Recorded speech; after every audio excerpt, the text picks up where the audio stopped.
This program has been produced from photographic material made available to us by the THG branch of the Knights Templar, the oldest order of chivalry. We are grateful to the order for trusting us with some of the most closely guarded secrets of all time. Millions of people have seen unidentified flying objects, UFOs or flying saucers. Many of these strange objects have been seen to be operated by human-like creatures. It is far too frightening for most of us to consider what these objects may be, where they come from and who's sending them. But in this program we will examine the evidence in the form of photos, diagrams and plans which link the enormous number of sightings during and after World War II with research, construction and test flight of a great number of electromagnetically driven craft.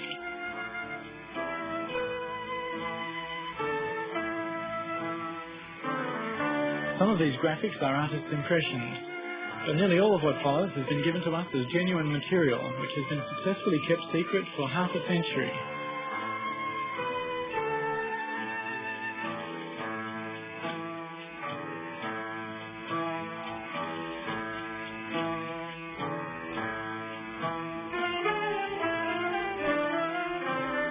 These photographs were taken by an eyewitness who describes a saucer-shaped craft flying a little faster than a jet airplane, flying very low, emitting a faint singing noise. These photos were taken as it flew above him. The sighting was in Germany.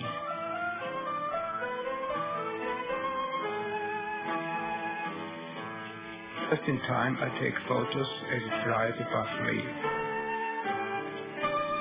It has three round technical devices underneath, and in the middle a deep blue point with the white emblem of the German Nazi Party. The UFO is quite large. It is light blue in color, and it frightens me. It looks very strange, and it flies very quietly away from me. Behind the wall, another UFO is parked in the dark, but I can see all the different parts quite clearly. Again, there are three technical devices underneath, and there are also some sort of wheels which were put underneath to make it movable. It looks like a big axle with big wheels. A truck is there, and a crane in the background. There are only two people visible, one underneath the spaceship and the other one on the roof, where there is a small cockpit. Everything is very quiet. There is a cross painted on the spaceship that looks similar to the German Nazi flag. There are no glass windows visible, but there are two round openings with something above them. Underneath the UFO there are strange-looking plates which look like rotors of a turbine engine, but they are probably something different. There are protruding parts underneath that look like guns. They could not possibly be antennas because they are too thick. The ship has a diameter of 18 to 20 meters. It looks really dangerous. Next to the truck there's another car parked. It's a VW. Everyone laughed when I told them the story of what I saw. They say I was drunk. I might have been drunk too much beer, but I'm convinced I saw a UFO.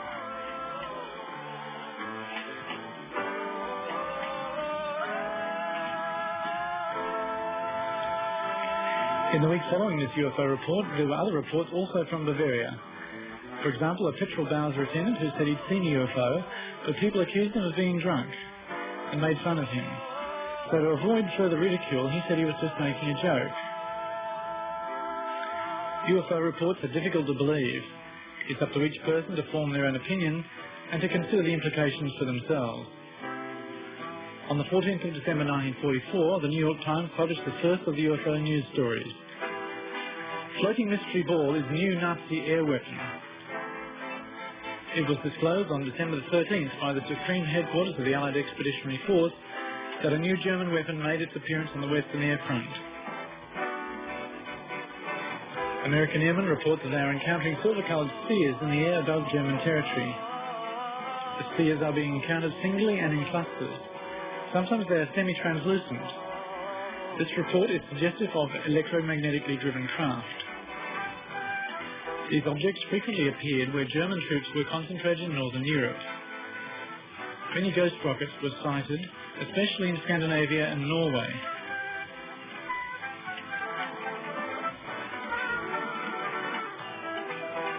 On the screen now is a drawing from the SS file dated 7th of November 1943. The existence of UFOs, which almost all serious researchers now regard as a fact, give us a clue about a whole new technology. The enormous sparks we call lightning give us a glimpse at the immense energy freely available to power these machines. The life energy inside every human being is another aspect of the same magical power. These things are spoken of in the German Tuller Society and through one of its members in the SS. These concepts were quite different to those of the German military at the time. This was the beginnings of the first so-called Green Party, and perhaps ironically a search for a new harmony between man and nature. In the German Tuller Society, the secret sign was the Black Sun. This same sign was evident in ancient Babylon and to the Carthaginians and the Phoenicians. In these ancient times, the sign of the Black Sun was symbolized by a cross. The cross recurs throughout history as a symbol of power.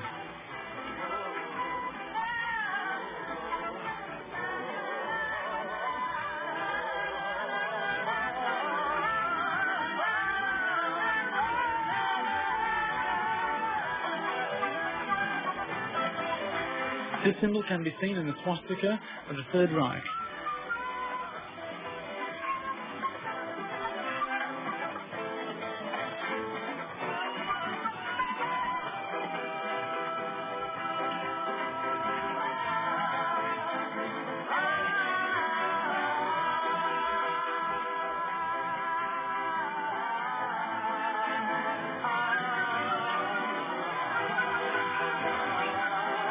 Across the seam on this Messerschmitt.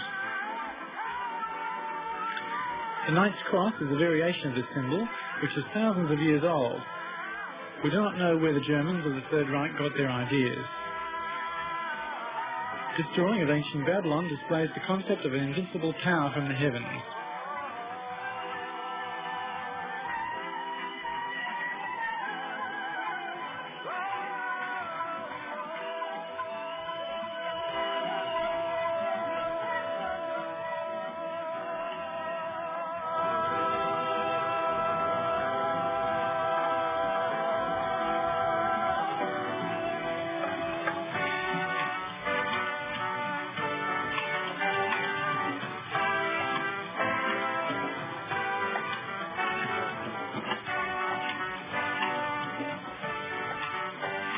Victor Scharberger was one of the leading scientists in the very intense push for a new and clean energy. Simplified, it could be called implosion instead of explosion.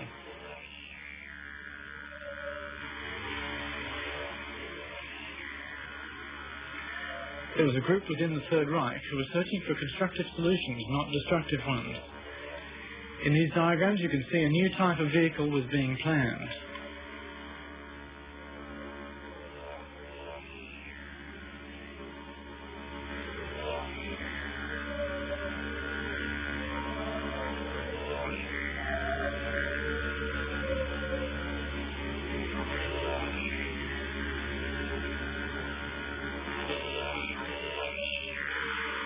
The normal combustion engines using fossil fuels in our cars are dependent on the explosion principle and hence tend to be destructive to the environment.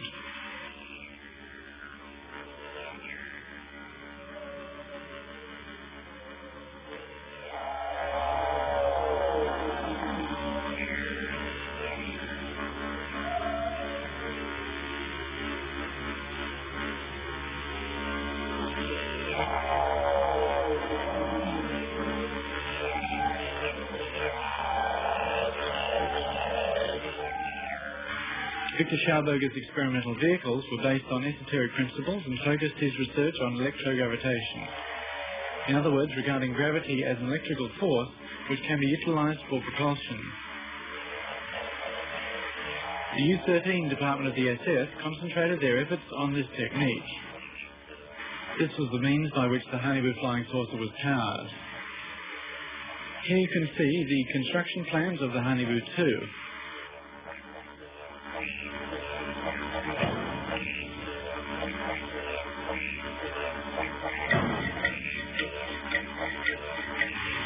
The computer graphic enhancement shows something of the look of these Haunebu flying saucers.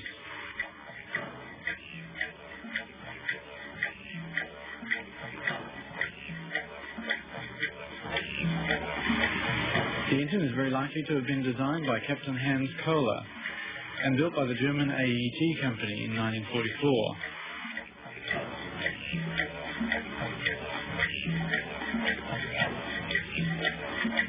The engine being called the Kohler converter.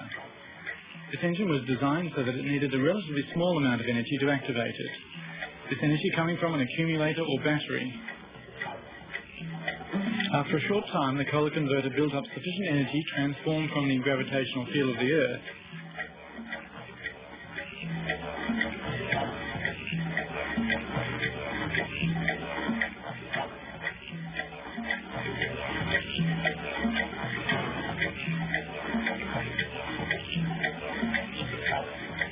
This is a diagram of the Kohler converter,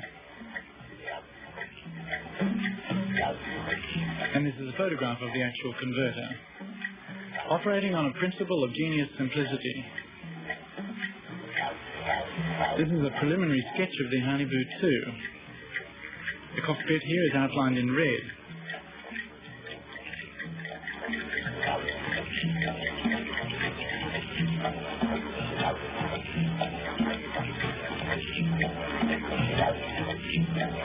With a circular driving unit beneath, outlined in purple.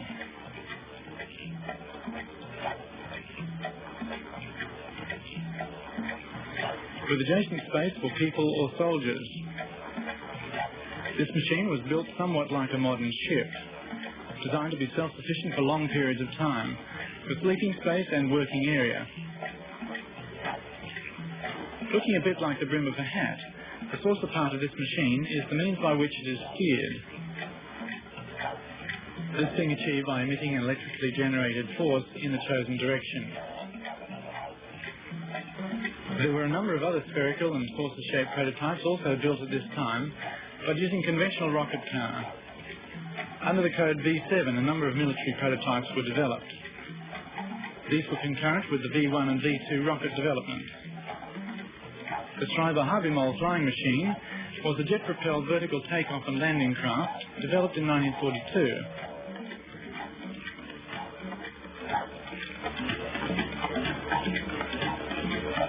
The first three prototypes were badly damaged when tested, and the project was abandoned.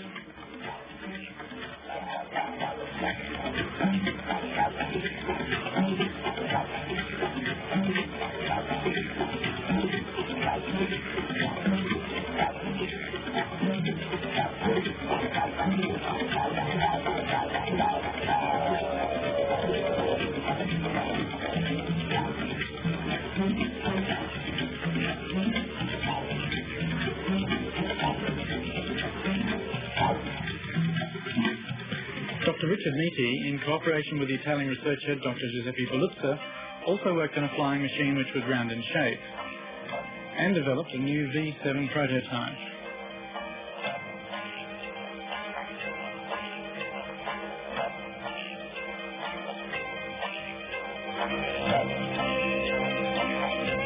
Here are two photographs of the V7, Hitler's new wonder weapon.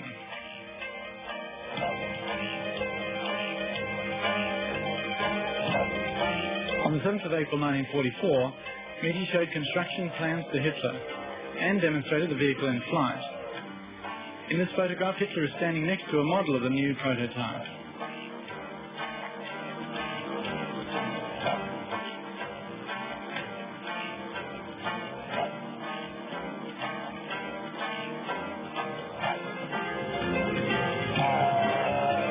This V7 saucer was built with 12 BMW engines of the type 028. V7 rose to 20,000 metres on the first test and 24,000 metres on the second test. Helium was the fuel used in this machine.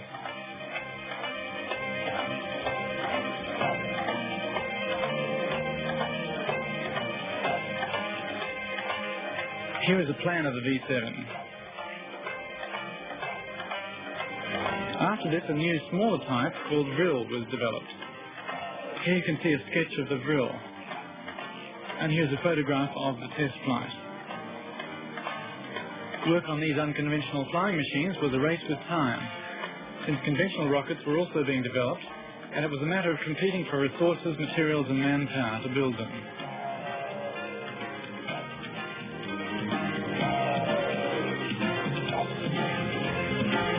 These are some of the rockets being developed at this time.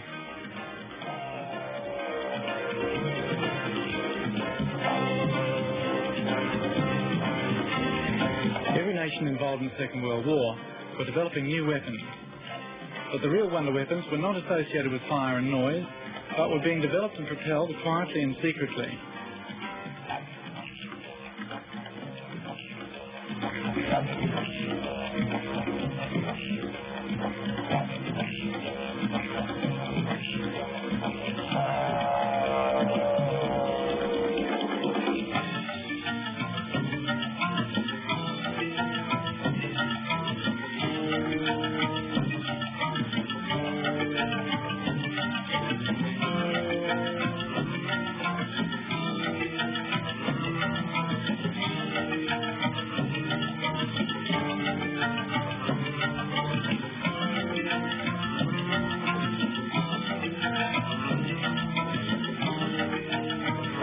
An intermediate step was Project Fireball. The Allied forces called them Foo Fighters. The Fireballs were developed in Vienna Neustadt, a small town near Vienna, under the technical group of the SS. Here is a photograph of the Fireballs in flight. These were radio controlled with no people on board. They were also called Flying Turtles, and due to certain new fuel combinations, they emitted a strong light.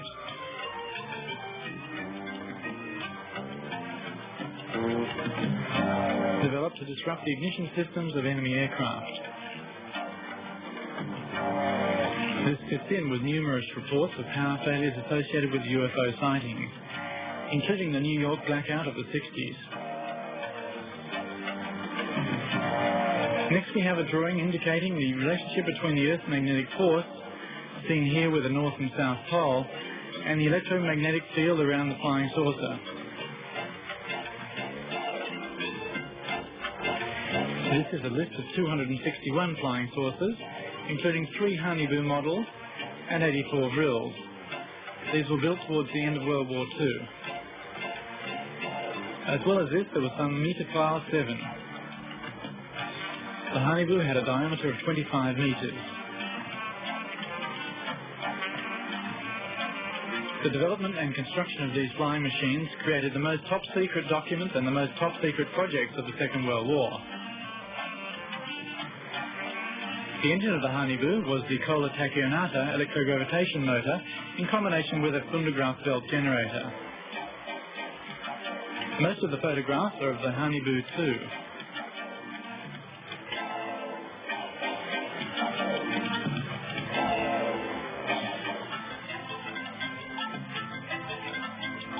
Here we see the rooms inside the Haunebu.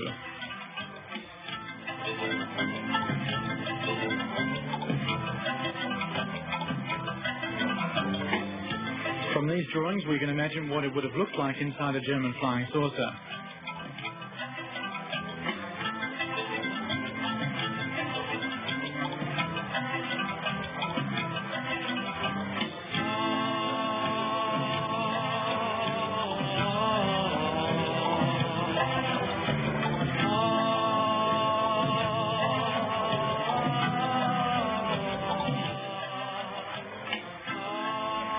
The red markers here are indicating guns on this saucer.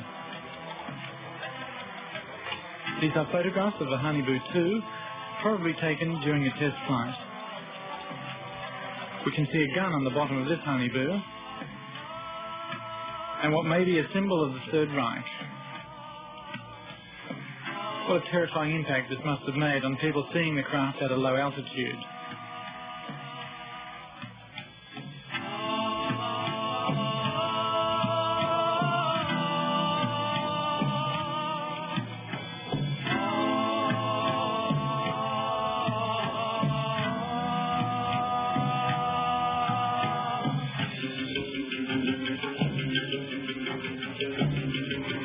is a tank gun on the bottom of a Haunebu.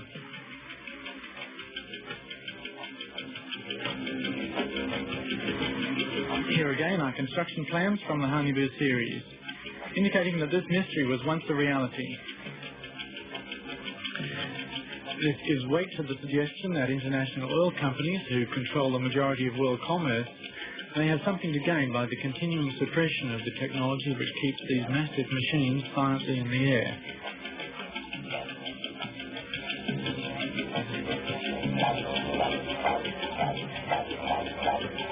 One explanation for the emission of light commonly associated with the night sightings of UFOs is that one method of propulsion is an intense cathode ray emission, creating a vacuum into which the craft moves. This form of propulsion is compatible with the misty impressions of this photograph.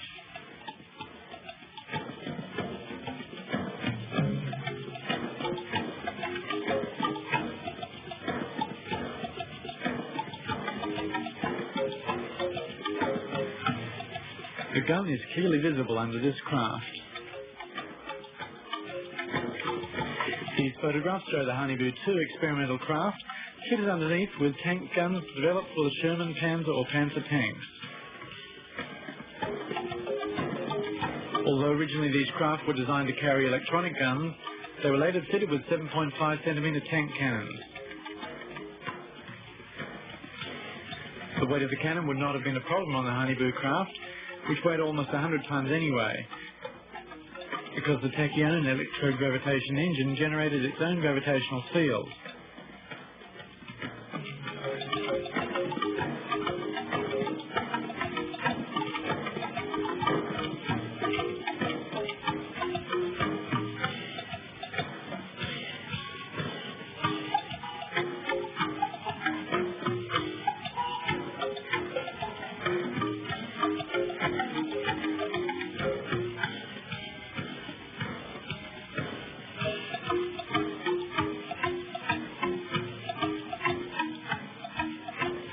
Plans have been discovered for much larger craft. This Haunebu 4 had several guns.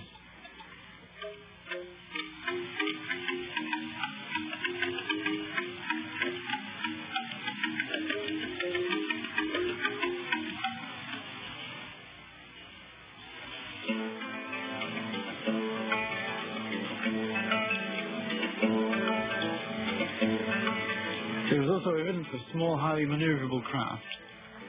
There was 17 drill of 11.5 metres with a speed of 2,900 kilometres per hour with remote control guns. On this drill 9 plan we can see the cockpit of this one-man craft.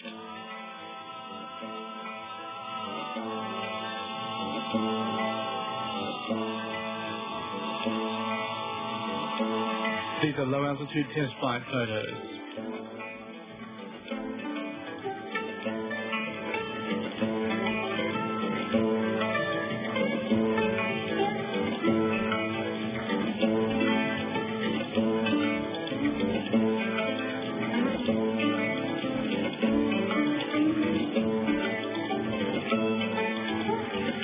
On this enlargement we can see the pilot in the cockpit. UFO information is also available from the Huygens Society. Next, our translator comments on some newspaper clippings.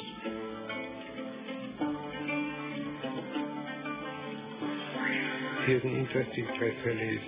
The first UFO flies in Prague.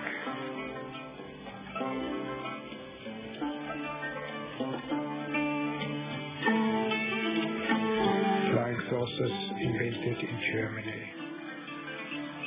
Reconstructed flying saucers. The question if planet Earth is under the control of the UFOs is an interesting one. Is there a danger from an invasion from space? Above the river Elbe there was seen a mysterious flying saucer.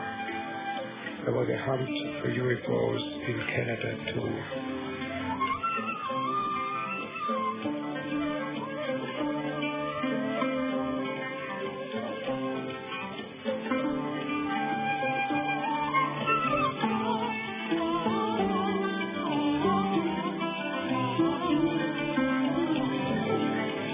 American President Jimmy Carter has seen a UFO too.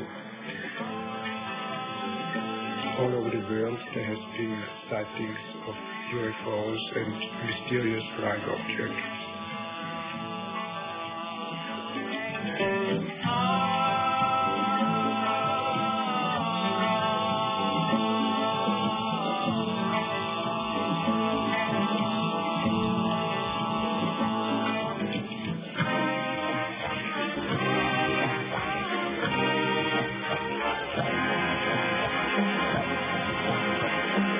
Mysterious UFO turns alarm at the NATO. Secret UFOs above Hessen. The interest of UFOs is Soviet aim too.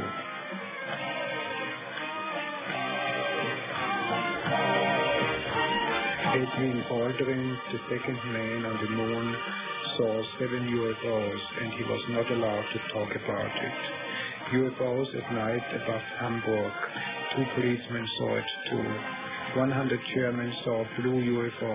The watch stopped. UFO above Soviet Union. Nuremberg. Pilot hunts UFO. US secret documents prove UFOs caused atom weapons to be useless. Space pieces, a newspaper headline. The mystery of UFOs is solved. UFOs do not come from outer space, but are Nazis who want to create a new Reich. Governments of the world are informed but afraid. If there is a serious economic crisis, they are afraid the Nazis will come with their flying saucers.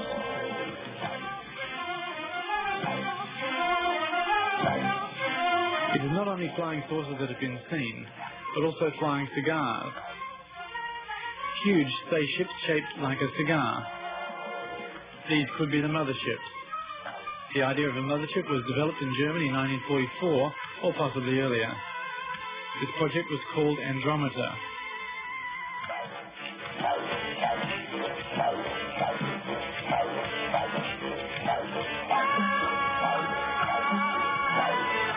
They were 109 meters long, powered by 4 Tula engines.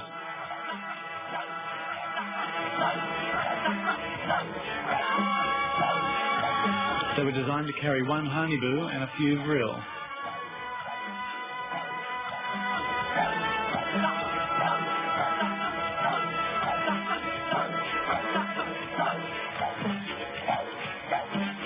This is an example of a construction plan very rarely seen.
This photograph of the mothership with UFOs emerging is from George Adamski.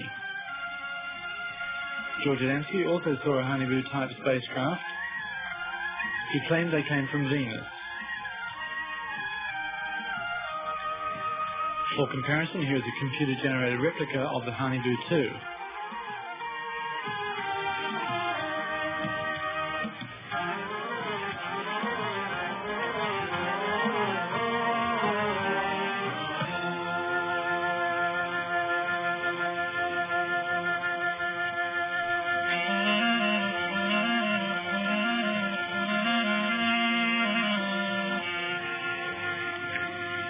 is a CIA paper from 1952 requiring all UFOs to be reported to the military. The CIA recommends to security advisors what information may go to the press in order to avoid panic. Almost all photographs from then on have been censored.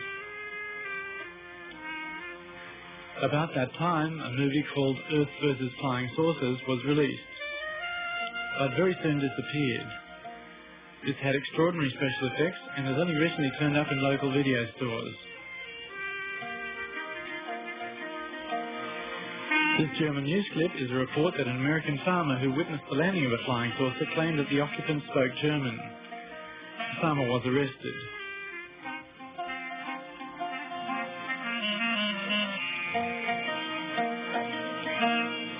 The strange markings on this spacecraft show drawings similar to the swastika.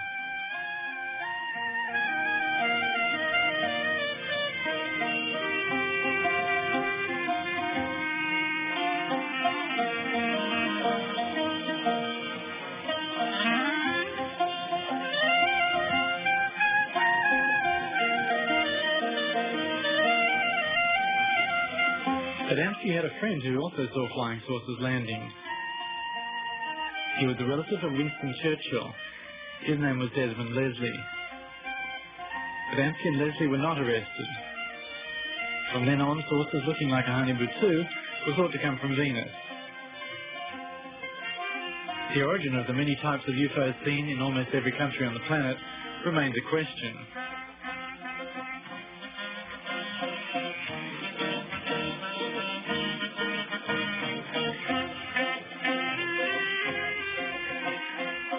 It is interesting to note the very great interest shown by the German military before and during the war in the Antarctic continent at the South Pole.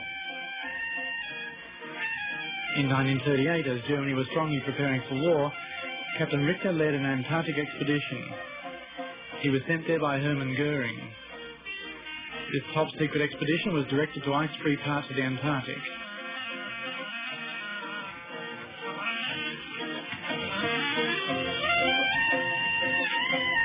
The German part of Antarctica was called Neuswabenland.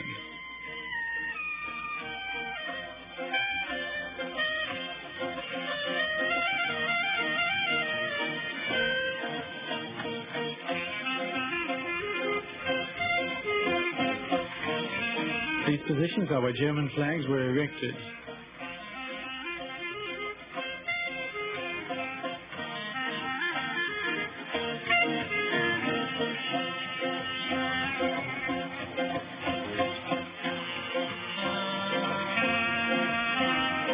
This is a document of gratitude signed by Hermann Goering.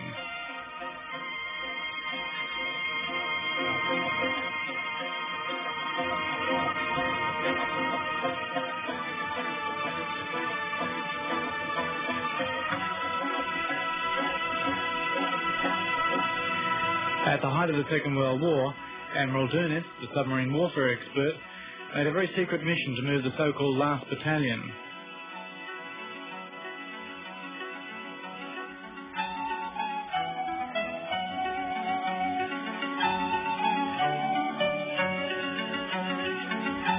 This is a list of nearly 100 U-boats which remain unaccounted for. From the serial numbers in the left-hand column, we can see that this is not a random list, but a complete series of U-boats which have disappeared.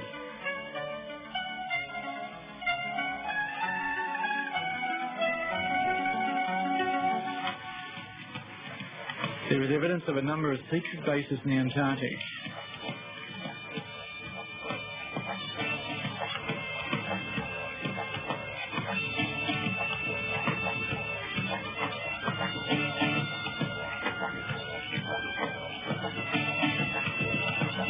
This is a statue of Marduk.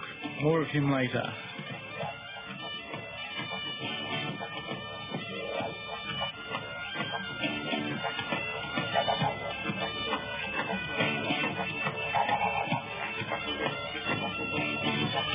Admiral Karl Dönitz and the President of the Third Reich signed the surrender documents which ended World War II in May 1945. But they never surrendered the Third Reich itself. So officially Germany never surrendered. And this raises the possibility that there may still be German forces in the Antarctic.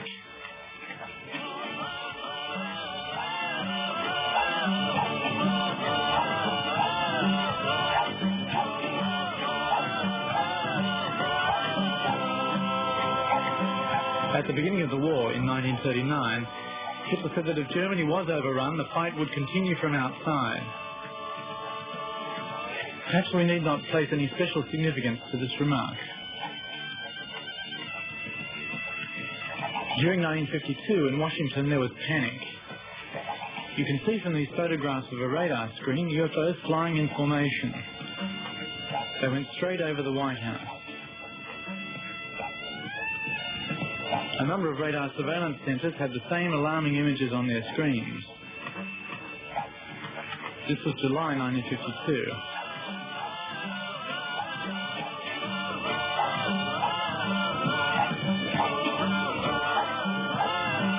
Some years prior to that, in 1946 and 1947, Admiral Byrd undertook a US Navy invasion of Antarctica disguised as a scientific expedition. It had the code name Highjump.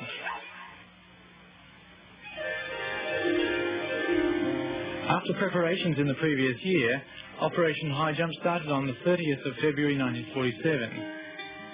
And yet on the 4th of March, after the disappearance of several aircraft, the expedition was cancelled.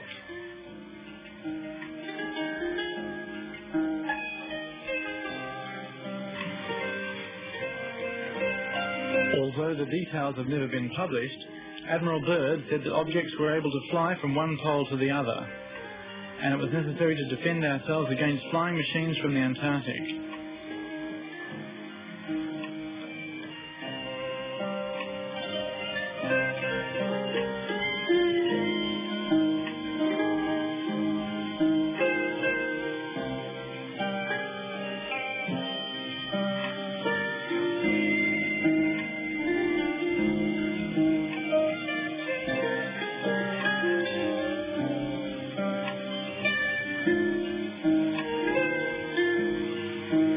This is a sketch from the German magazine Spiegel, indicating the flying patterns of UFOs.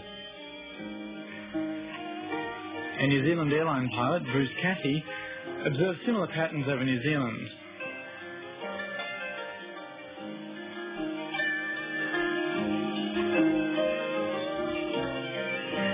In 1958, the Americans sent a major expedition to the Antarctic, during which on the 27th of August, the 30th of August and the 9th of September, there is evidence that nuclear missiles were fired at Neusbadenland, the German territory. This could be linked to the holes in the ozone layer in the Antarctic today.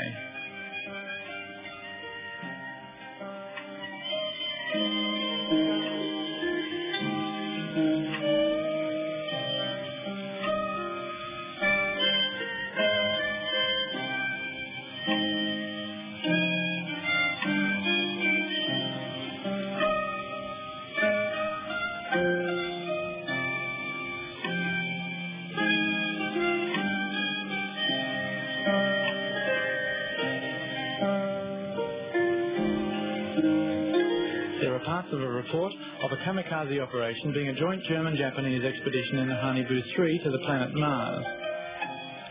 A Haunebu 3 with a diameter of 71 metres is claimed to have enough power to travel the 75 million kilometres the distance from Earth to Mars.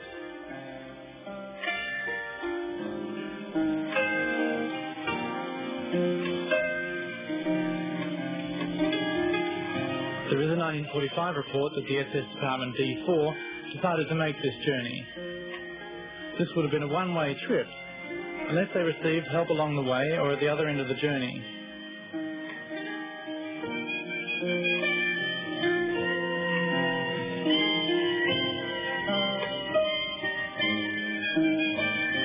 In this latter part of the war, the level of desperation was sufficient to try anything that could change the fate of Germany.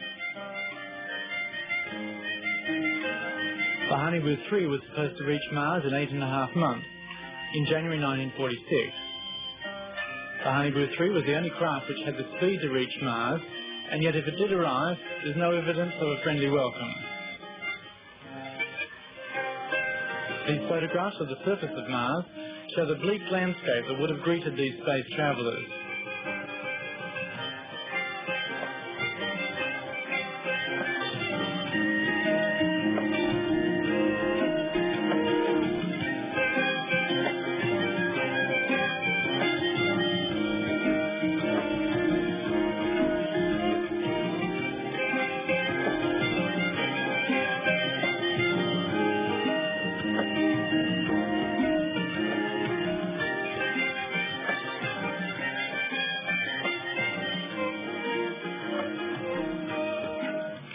Many researchers, seeing this huge carved face on Mars, wonder if it might have been carved long ago as a deliberately grim reminder left by a civilization destroying itself with war and greed, or nuclear holocaust, perhaps millions of years ago.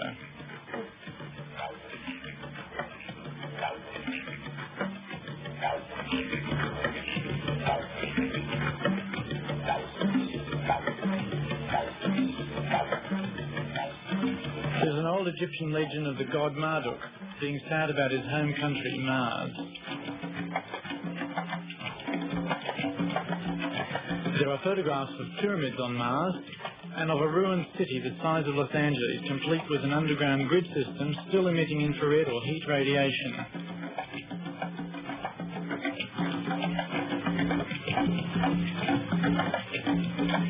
We can only speculate on these things, but it is remarkable that with satellites able to read a newspaper on Earth from various vantage points orbiting around the planet, and with almost every astronaut coming back with stories of seeing flying saucers in space or being greeted by 100 spacecraft on what is supposed to be the first landing on the Moon, that no believable explanation has been offered regarding the vast number of sightings by people of all ages and professions.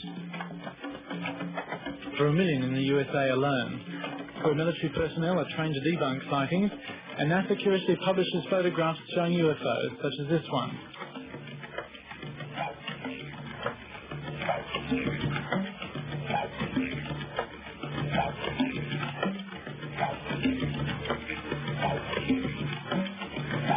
Whilst it makes little sense for armament manufacturers to create hundreds of thousands of nuclear bombs, enough to extinguish all life on this planet many, many times, there is likely to be more to this puzzle. And it may be one of the many vitally important realities which are kept secret by the powerful few.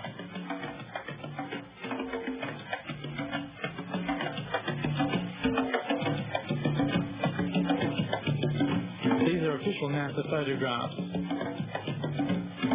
Exactly what is pictured remains uncertain. It is, however, worth mentioning a report in the highly regarded Australian magazine Nexus that a Russian spacecraft photographing Mars ceased transmission in the presence of a huge UFO.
Perhaps the Americans and Russians are preparing their Star Wars capabilities for an invader from another planet. Or perhaps we are being used as a manufacturing base for deadly toys to be delivered to some distant intergalactic war game.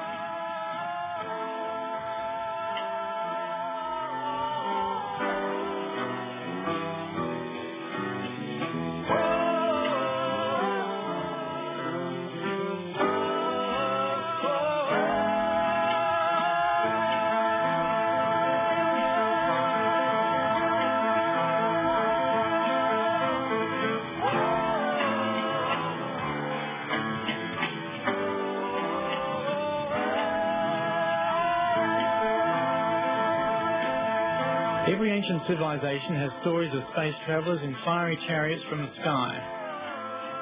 These pictures show the legend of Marduk. Legends of Marduk and other space gods from the past usually include predictions that they will return. We're still left to guess whether UFOs seen so often are evidence of visitors from outer space or examples of advanced anti-gravity craft made secretly on Earth in great numbers.